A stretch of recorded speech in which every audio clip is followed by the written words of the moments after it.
Artinya kita berusaha, kita berjuang untuk mendapatkan ampunan Allah itu bukan nanti tapi hari ini.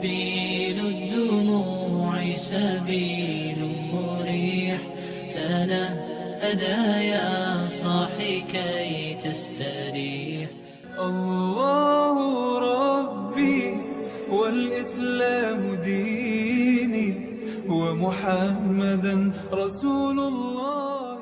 Assalamualaikum warahmatullahi wabarakatuh. Wargi bahagia semua? Yes, jag-jag belejag, gorejag.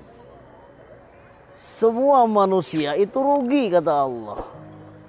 Wal asri, demi masa, demi waktu. Innal insana lafi khusrin. Sesungguhnya semua manusia itu rugi.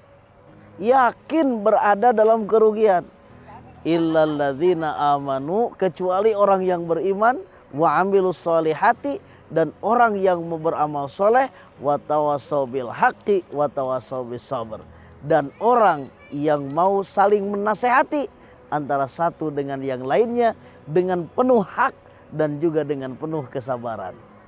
Dari ayat ini wargi kita bisa menarik kesimpulan bahwa manusia terbaik itu salah satu cirinya adalah memberi nasihat kepada orang lain, juga mau menerima nasihat dari orang lain. Untuk memberikan nasihat, masukan, pencerahan kepada orang lain, menurut Al-Quran Al-Asr ini ada 3 yang harus kita miliki. 1, kita harus memiliki amanu, yaitu kecerdasan spiritual. Kecerdasan spiritual artinya kekuatan spiritual, kekuatan keimanan.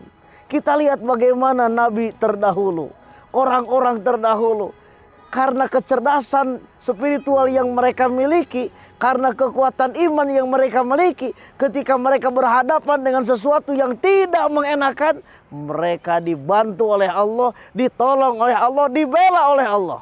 Mau bagaimana kita bisa dapatkan pertolongan Allah kalau kitanya sendiri bermaksiat kepada Allah? Maka yang pertama sekali yang harus kita miliki ketika kita mau terjun ke dunia dakwah, mau memberikan nasihat kepada orang lain, pencerahan kepada orang lain, yang harus kita miliki yang pertama itu adalah kecerdasan spiritual. Itu yang pertama. Lalu yang kedua, watawassaw bil haq, dengan al-haq, dengan kebenaran. Maksudnya adalah kita harus memiliki potensi yang kedua, yaitu kecerdasan intelektual. Harus dibekali dengan ilmu. Sebab ketika umat bertanya, apa dasarnya kamu melarang saya begini? Apa dasarnya kamu merintah saya begitu? Kalau kita siap dengan ilmunya, maka kita akan mengatakan, oh ini Al-Qur'annya, ini Al-Hadisnya, ini qaul ulamanya. Kalau tidak siap, bahaya kita. Makanya yang kedua, untuk terjun ke dunia dakwah, mau menasehati orang lain, memberikan pencerahan kepada orang lain, maka kita harus memiliki kecerdasan intelektual.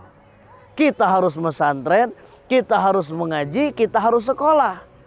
Dengan sekolah, dengan mengaji, dengan pesantren, maka kita akan memiliki ilmu, yaitu kecerdasan intelektual. Dan yang ketiga, kita harus memiliki potensi kecerdasan emosional.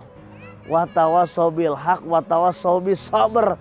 Ada kesabaran, ada akhlak yang bagus, ada akhlak yang mulia. Sebab tidak semua orang yang kita ajak untuk mengikuti agama Allah ini, untuk beribadah kepada Allah ini, tidak semua orang menerima. Mungkin ada juga orang yang menolak, bahkan cenderung memusuhi. Ketika mereka menolak bahkan memusuhi, maka kita diperlukan adanya kecerdasan emosional, kesadaran, kesabaran. Itulah potensi-potensi yang harus kita miliki kalau kita mau terjun ke dunia dakwah, kita mau terjun ke dunia pencerahan, kita mau menasihati orang. 1, kita harus memiliki kecerdasan spiritual. Yang kedua, kita harus memiliki kecerdasan intelektual. Dan yang ketiga, kita harus memiliki kecerdasan emosional. Terima kasih, sehat semua, bahagia semua. Yes, jag-jag belejak, gorejak. Assalamualaikum warahmatullahi wabarakatuh.